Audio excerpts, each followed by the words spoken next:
العلي العظيم. اللهم لا سهل إلا ما جعلته سهلا وأنت تجعل الحزن إن شئت سهلا.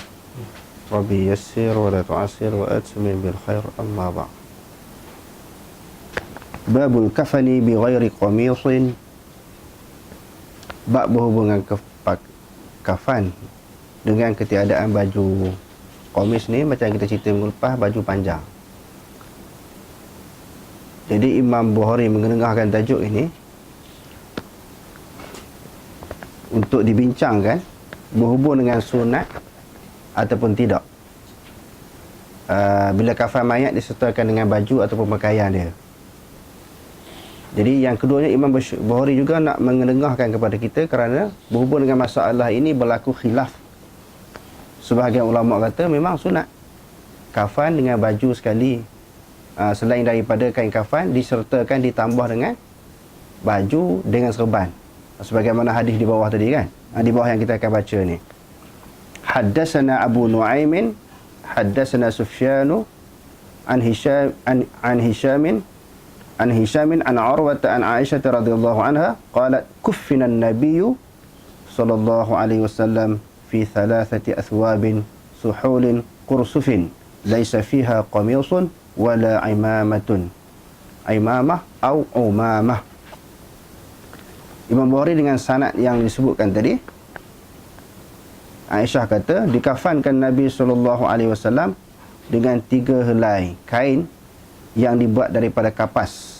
Kain kapas yang tidak berjahit, suhulin kursufin, laisa fiha, tidak ada padanya qamisun wala imamatun, tidak ada pada jenazah Rasulullah yang dikafankan itu, iaitu pakaian, baju dan juga serban.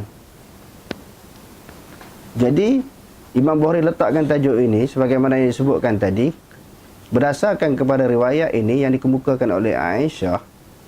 Pendapat yang pertama kata, iaitu pendapat Imam Syafi'i, laisa fiha qamisun wala imamatun, maka 3 helai kain yang mengafani Rasulullah SAW itu, sebagaimana hadis-hadis yang lalu, tidak disertakan baju dan juga serban. Maknanya 3 helai itu tak, yang ni tak pakai. Laisa fiha maknanya tidak dikafankan dengan baju dan juga tidak dibaluti dengan serban. Maksudnya semata-mata 3 helai kain. Pendapat Imam Malik dia kata di sini laisa fiha qamisun wala imamatun. Makna yang 3 tu tak termasuk qamis dan imamah. Kalau masuk jadi 5. Imam Syafi'i faham. Imam Syafi'i faham maknanya serban dengan baju ni tak masuk. Nampak? Serban dengan baju tak masuk. Maknanya 3 helai sungguh lah. Sebab apa? Laisa fiha qamisun wala imamatun. Imam Malik punya faham pula 3 helai tu tak termasuk serban dengan baju. Kalau masuk jadi 5. Maknanya dikafankan juga berserta dengan baju dan juga imamah. Termasuk, cuma yang 3 dia tak masuk. Masuk jadi 5. Sebab itu pendapat Imam Nawawi juga berpendapat sebagaimana pendapat yang dikemukakan oleh Imam Malik. Dalam masalah ini dia berbeza dengan Imam Syafi'i. Adapun mazhab Syafi'i sendiri sama dengan pendapat Imam Syafi'i bahawa disertakan dengan baju serban ni khilaful aula. Khilaful aula, tidak dituntut. Bukan sahaja tidak sunat, bercanggah dengan keutamaan dipanggil. Kalau utamanya, aulanya, baiknya, cantiknya, tak termasuk. Tak usah pakai. Serban-serban ni tak usah pakai. Okey ya? Pendapat yang pertama tadi kata dengan tidak ada pakaian dan serban, memang 3 helai itu 3 sungguh. Yang Imam Malik pula punya pendapat 3 helai itu tak masuk. Maknanya dipakai, dikafankan dengan baju dan juga serban. Okey. Itu yang Siti Aisyah sebut ini. Sebahagian ulama dia faham macam ni.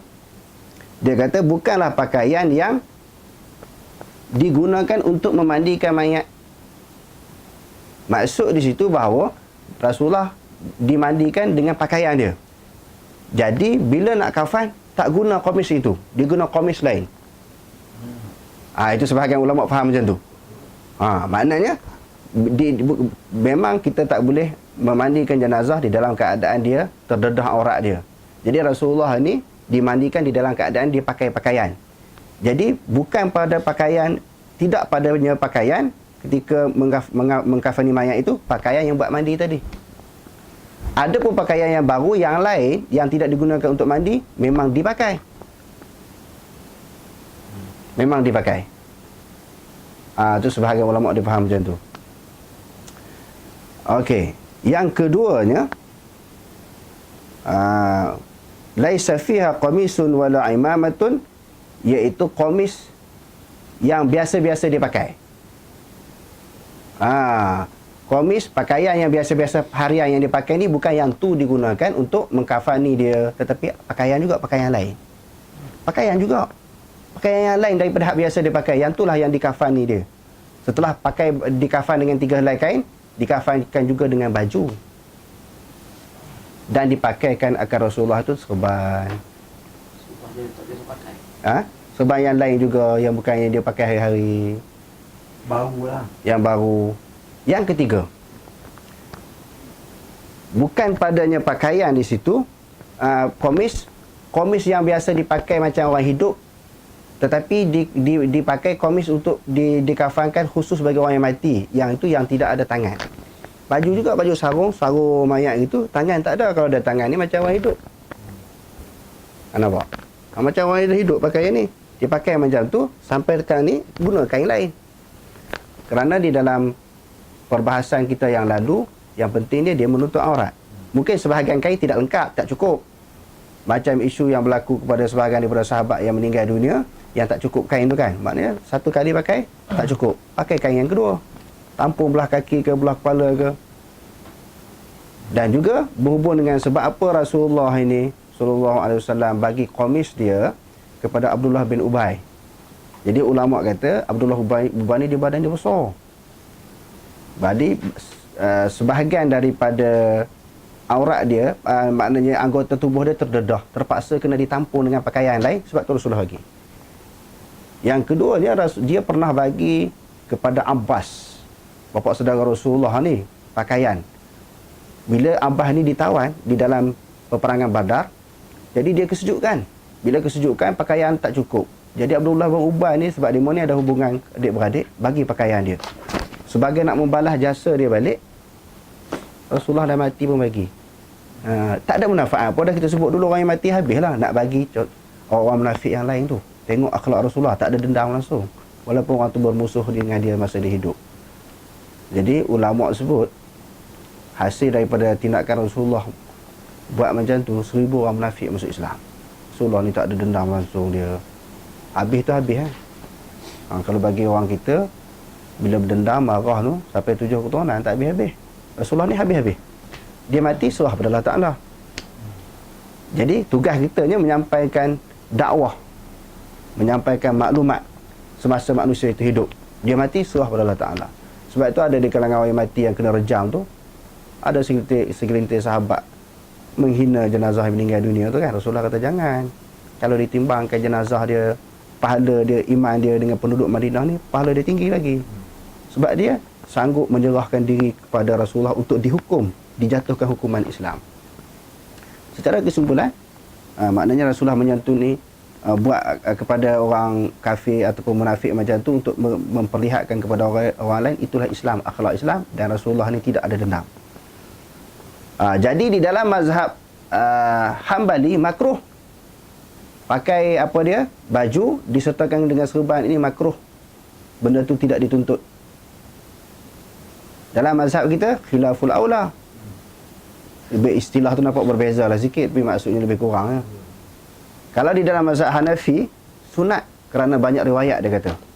Cuma ulama yang mentakwilkan berhubung dengan riwayat yang diketengahkan itu. Ulama ni kata faham dia macam ni. Laisa fiha qamisun wala imamatun. Kalau Imam Syafi'inya dia kata tak termasuk tu. 3 helai sahaja, yang ni tidak termasuk. Kalau Imam Malik pula sebagaimana yang kita sebutkan tadi, tak termasuk dalam 3 tu. Selepas 3 tu ditampung dengan qamis dan juga imamah, dia jadi 5. Imam Nawawi. Yang ke abang pada 3 tu. Jadi sebahagian daripada ulama dia mentarjihkan pendapat yang kedua ini. Pendapat yang kedua ni maknanya serta dengan pakaian, baju dan juga sorban. Sebab yang meriwayatkan itu dia ambil daripada riwayat Ibnu Abbas. Sebab Ibnu Abbas ini dia menghadiri ketika Rasulullah SAW dikafan dan juga ketika Rasulullah dikebumikan. Adapun Aisyah yang kita baca dalam hadis itu, dia berkesempatan dengan Rasulullah ketika wafat. Ketika kafan dia tak tahu. Itu andaian, ihtimal yang dikemukakan oleh sebahagian daripada ulama. Jadi kalau sekiranya bagi pandangan yang dikemukakan oleh Maulana Zakaria ni, dia kata dia cenderung kepada pendapat yang kata sunat berdasarkan kepada riwayat Ibnu Abbas. Ibnu Abbas ni dia bersama ketika majlis kafan Rasulullah dan ketika Rasulullah dikebumikan. Kata dia Aisyah ni ketika mati memang dia ada lah, tetapi ketika kafan dia tak tahu. Sebab tu dia mengemukakan riwayat itu. Dan riwayat laisa fiha qamisun wala imamatun pun berbagai-bagai tafsiran dan huraian para ulama. Sahabiah. Yang kedua, kalau kita tengok Ibnu Sa'ad, dia mentarjihkan pendapat yang pertama tadi. Di dalam tabaqat kubra Ibnu Sa'ad ini, dia mentarjihkan pendapat yang pertama tadi. Maksudnya 3 helai itu tak termasuk baju, tidak termasuk sorban sekali.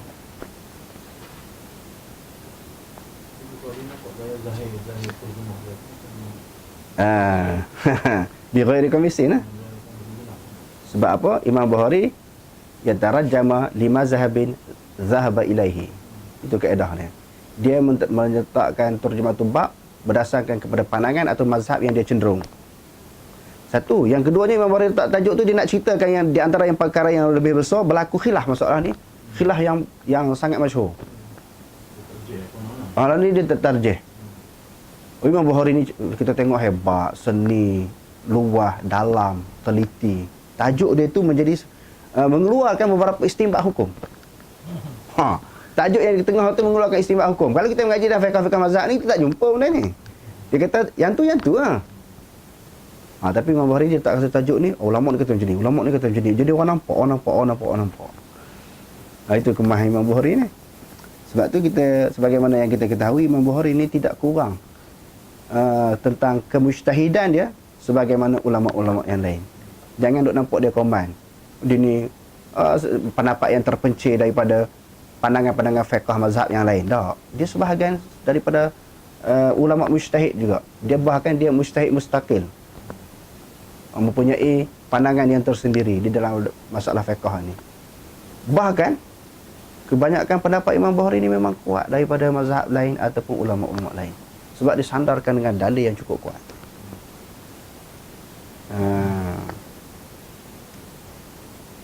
Sebab di sana orang sebut sikit-sikit Bukhari. Orang sebut macam tu. Tapi dia tak tahu sebab dia tak kaji.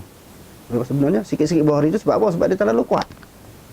Dengan dalam waktu yang sama kita tidak menafikan, mengenepikan, merendahkan ijtihad-ijtihad yang dikemukakan oleh ulama-ulama lain ataupun mazhab-mazhab lain. Semua ni kita raih. Jadi kita mengaji hadis ni kita meraihkan semua pandangan ulama, semua mazhab. Kita tidak fanatik, tidak ta'assub kepada sesuatu pandangan ulama, seseorang pandangan ulama ataupun sesuatu mazhab. Kita terima semua. Cuba kita tengok yang paling kuat, yang paling tepatnya macam mana. Yang mana yang paling kuat, yang paling rajih. Haddatsana Musaddadun, haddatsana Yahya an Hishamin, haddatsani Abi an Aisyah radhiyallahu anha. Anna Rasulullah sallallahu alaihi wasallam kufina fi thalathati athwabin laisa fiha qamisun wala imamatun. Babul kafani bila imamatin. Babul kafani bila imamatin. Bila. Yang lain tak sama. Ustaz Safi? Ustaz Helmi? Bila. Anda tengok yang masyhur ni kita ambil bila sebab dia dalam riwayat-riwayat yang lain pun dia dengan bila juga. Makna lebih kurang ya. Tetapi tang yang lebih masyhurnya bila. Sebab kalau bila di sini dia lebih tepat sebab dia bukan nak bincangkan isu tang Qamis tu tadi. Habis dah. Dia nak masuk tajuk lain pula. Sebagaimana kaedah yang diletakkan oleh Imam Bukhari dalam turjamatul bab dia, bila sesuatu tajuk dia ketengahkan di dalam turjamatul bab dia, dia buat mari hadis. Bila perbincangan berhubung dengan hadis tu, ada kalimah ataupun di dalam ibarat matan hadis itu ada sesuatu perkara yang perlu diketengahkan. Diketengahkan yang lain pula, yang tersirat di dalam hadis tu. Okey, tadi dia nak bincangkan tadi bab pakaiannya. Tiba-tiba buat mari hadis, tengok tajuk babul kafani bi ghairi qamis. Bi ghairi qamisin, bab kafan dengan ketiadaan baju, dengan tidak disertakan dengan baju. Maknanya bagi dia fiqh yang nak dibincangkan sini berhubung dengan pandangan ulama tak perlu disertakan dengan baju ketika mengkafani mayat. Bila dia buat mari syahid nak mengukuhkan hujah dan pendapat dia, tiba-tiba dalam hadis tu ada sambung lagi. Hadis tu panjang. Jadi dia rasa kalau ditinggalkan begitu sahaja mungkin orang tak perasan. Orang tak ambil berat. Di dalam hadis tu ada isu yang penting juga untuk diketengahkan, diletakkan tajuk khusus, iaitu bab pakai serban pula macam mana. Tadi mungkin orang fokus, orang bagi tumpuan tentang bab pakaiannya. Orang terlepas pandang tentang balut serban macam mana kepada mayat ini. Ketika nak kafankan dia, perlu tak kita balut serban kepada dia? Dia letak tajuk baru pula. Sebab tu kita nampak tadi bila tu lebih tepat. Bila imamatin. Hadatsana Ismailu qala hadatsani Malikun an Hisham bin Urwah an abihi an Aisyah radhiyallahu anha anna Rasulullah sallallahu alaihi wasallam kuffina bi thalathati athwabin bidin sahuliyatin laisa fiha qamisun wala imamatun. Macam tadi juga. Bahawa Imam Bukhari dengan sanadnya daripada Aisyah radhiyallahu anha, dia kata dikafankan pada 3 jenazah Rasulullah itu pada 3 helai pakaian ataupun 3 helai kain yang dibuat daripada kafah yang tidak berjahit, yang tidak ada padanya baju dan juga serban. Wallahu a'lam.